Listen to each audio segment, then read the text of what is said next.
अच्छा, तो हम फोर्स एंड मोशन के एमसीक्यूज कर रहे थे। 40 एमसीक्यूज हमने लास्ट वीडियो में कर लिए थे। ओके, नाउ है 41 कि अ मास एक्सेलरेट यूनिफॉर्मली। जब क्या यूनिफॉर्मली तब करेगा जब उससे फोर्स क्या होगी, कांस्टेंट होगी, जीरो नहीं होगी। ओके, अच्छा 42 है हमारे पास कि third law of motion explain existent of pair of forces in nature. 43 है हमारे पास Newton second law of motion establish relation between. So we know that कि किसके दरमियान हमारे पास रिलेशन का बताता है, force and acceleration. A person throw a ball vertically upward while standing in a train moving with uniform velocity. Uniform velocity से जा रहा है तो बस तो बॉल उसी की हैंड में ही आएगा। सो इन हिज हैंड, ये ऑप्शन ही हमारे पास करेक्ट है। A man threw a vertically upward in a compartment of an accelerated train, यानी आगे की तरफ स्पीडे मार रहा है। ठीक है, जब आगे की तरफ जाएगा स्पीडे मारेगा तो बाल तो पीछे गिरेगी। सो बिहाइंड हिम, सही है। सो सी ऑप्शन इसमें फिर हमारे पास करेक्ट है। A man threw a vertically upward in compartment of decelerated, मतलब ब्रेक मार रहा है। देखो ना, मैं बाल फेंकू वो ब्रेक मारेगा, अब बाल तो मोशन में, वो तो आगे जाना चाहिए। सो इन फ्रंट ऑफ हिम। सो 46 में ये ऑप्शन करेक्ट हो जाएगा। Two block of mass is 1.0 kg and 3 kg placed in contact connected upon a force of 40 Newton acceleration. This acceleration of 1.0 kilogram mass will be।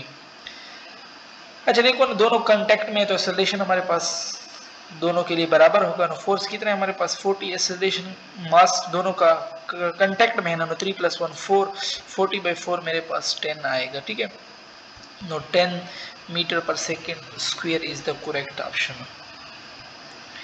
अच्छा 48 है हमारे पास, a person travel distance of this where a is a constant the acceleration. देखो ना, ये हमारे पास second equation of motion, s is equal to vit plus 1/2 at²। अब हमने एक्सेलरेशन मालूम करना है तो इसको कंपेयर कर लेते हैं 2at² को। ठीक है, तो ये मेरे पास हो जाएगा 2at², वहां पे मेरे पास हो जाते हैं 1/2 at²। एक्सेलरेशन मैंने मालूम करना है, 2 उधर चला जाएगा 4at² कट जाएगा, नो एक्सेलरेशन मेरे पास क्या आ रहा है, 4a आ रहा है। ठीक है, सो डी ऑप्शन इसमें हमारे पास करेक्ट हो जाएगा। When a force is applied on a body, several effects are possible. Which of the following effect could not be? अगर मास तो चेंज नहीं हो सकता, फोर्स की स्पीड अप भी हो सकता है, बॉडी रोटेट भी कर सकती है, बॉडी चेंज डायरेक्शन भी कर सकती है। ठीक है, newton second is the unit of f into time give us impulse. No, impulse नहीं है तो इंपल्स हमारे पास मोमेंटम भी होता है। सो डी ऑप्शन इसमें करेक्ट है। ठीक है, which of the following pair will have same direction always? No, किसका हमारे पास सेम डायरेक्शन होगा, f is equal to ma, force and acceleration is the correct. Motorcycle is safely helmet extend the time of collision hence decreasing. So किस चीज को force जो act कर रही होती है उसको डिक्रीज करता है, इसलिए हमारे पास फिर इंपल्स उस पर कम लगता है। ठीक है, और हेलमेट पहने हुए जो होते हैं ना वो बच जाता है हमारे पास। 53 है during long jump the athlete run before taking the jump by doing so he. So उसकी वजह से अपने आप को वो इनर्शिया दे देगा। ठीक है, जितना मोशन स्पीड अप पे जाएगा ना तो इनर्शिया उसको मोशन में ही रखेगी। 54 है in order to change the momentum of an object there must be. So उसके लिए हमारे पास फोर्स अप्लाइड होनी चाहिए। ठीक है, a 2 Newton force act on a mass if the momentum of the mass change by 120 km/s then the force act on it। सो इस पे हमारे पास कितना फोर्स एक्ट करेगा, फोर्स हमारे पास दिया हुआ है। ठीक है, change in momentum per unit time, no change force हमारे पास 2 दिया हुआ है, चेंज इन मोमेंटम नीचे आ जाएगा 1, टाइम मैंने मालूम करना है। ठीक है, टाइम उधर चला जाएगा, फोर्स नीचे आ जाएगा। For T is equal to delta P by F. Delta P मेरे पास 120 है, एफ के 2, 120 को 2 पे डिवाइड करो तो 60 सेकंड मेरे पास आता है। ठीक है, अच्छा 56 है constant force is apply on a body if this force changes the velocity of the body from v to v then change in momentum in time interval will be. So change in momentum हमारे पास क्या होगा, we know that 4 is equal to delta p, यानी change in momentum per unit time, delta p is equal to m v f minus v i, mass तो same है ना, divided by delta T. No, C option हमारे पास 56 में आ जाएगा।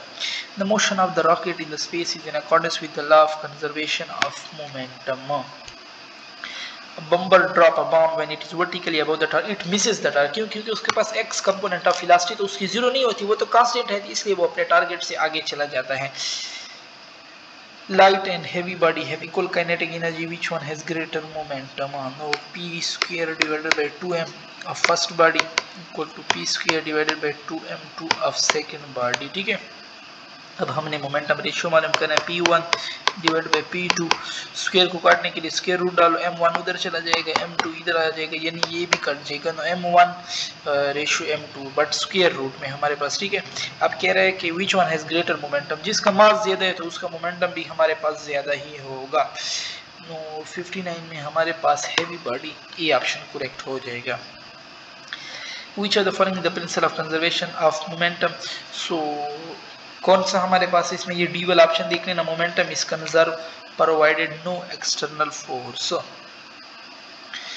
अच्छा, नेक्स्ट वन है हमारे पास two body with mass m1 and m2 have equal kinetic energy p1। अभी हमने पढ़ा कि मास फिर मोमेंटम का रेशियो क्या आ रहा था, स्क्वायर रूट में हमारे पास आ रहा था m1 रेशियो m2। ठीक है, नो डी ऑप्शन इसमें हमारे पास करेक्ट हो जाएगा।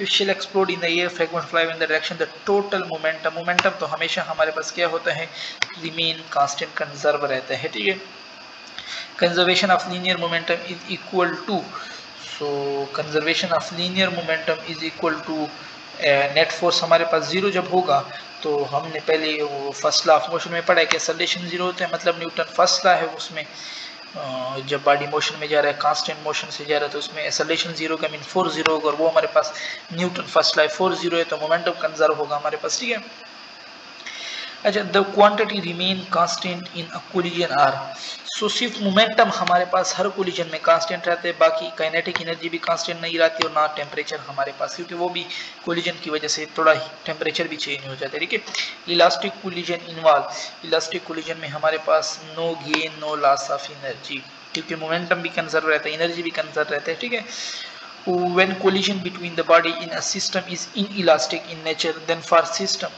जब inelastic in nature होगा ना, तो हमारे पास kinetic energy भी चेंज होगी, बट मोमेंटम जो होता है ना वो कांस्टेंट रहता है। A particle of mass m moving in velocity we make head on velocity with another particle of the same mass initially at the velocity of the first particle after that collision, so उस collision के बाद zero हो जाएगी, क्योंकि जब दोनों का mass same है, ठीक है, वो अपनी पूरी वेलोसिटी इसमें कन्वर्ट कर देगा, ये जीरो हो जाएगा और फिर वो उसी वेलोसिटी से आगे जा रहा होगा। 68 है हमारे पास, अगर इसको, ये तो मैंने वैसे लॉजिकली समझे है ना, क्योंकि मास सेम है तो अपनी वेलोसिटी, अब अगर इसको हम जो हमारे पास वेलोसिटी है फर्स्ट बॉडी आफ्टर कोलिजन, उसका फार्मूला हमारे पास क्या, m1 minus m2 into v1 और plus 2m2 v2 divided by m1 plus m2। अब अगर इसमें तुम पुट करोगे मास सेम, ठीक है, तो ये तो मेरे पास जीरो हो जाएगा। इसी तरह इधर मास सेम पुट करोगे तो जो जितने भी आंसर है ना, ये हमारे पास जो आंसर आएगा ना v1 प्राइम का, वो हमारे पास जीरो आंसर आएगा। ठीक है, जब मास आप सेम पुट करोगे तो ये सारे कट जाते हैं आपस में, दैट्स वाई हमारे पास। ठीक है, देखो ना, दूसरी बॉडी भी रेस्ट में, इधर v2 जब जीरो, ये भी जीरो हो जाएगा, ये भी zero, something divide by zero, वो भी हमारे पास जीरो हो जाएगा, तो वेलोसिटी मेरे पास जीरो आ जाएगी। अच्छा, 68 है, body of mass m having an initial velocity v make a head on collision with a stationary body of mass, after the collision the body of mass come to rest। ये देखो ना, अब ये वही बात यहाँ पे पूरी कहानी बयान कर रहा है। तो ये कब हो सकता है, जब दोनों का मास हमारे पास सेम हो ना, तभी हमारे पास वेलोसिटी एक दूसरे में कन्वर्ट हो सकती है।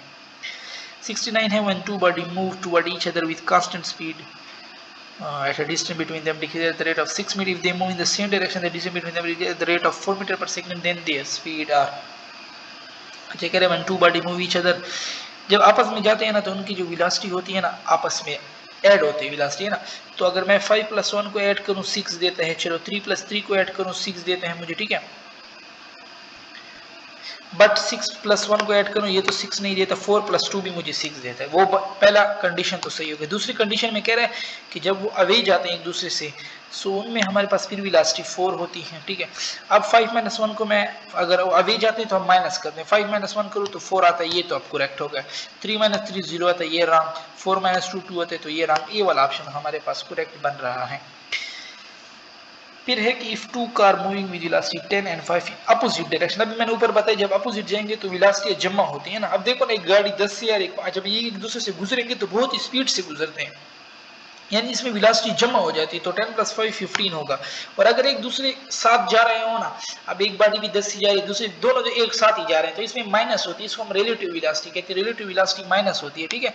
तो फिर अगर देखो वो 10 - 10 में करो तो 0, तो दोनों गाड़ी जो होगी ना वो इस एक साथ ही 10 मीटर पर सेकंड से आगे जा रही होगी। ओके, तो यहाँ पे हमारी डिस्कशन खत्म होती है। इंशाल्लाह इससे आगे डिस्कशन हम अपनी नेक्स्ट वीडियो में करेंगे।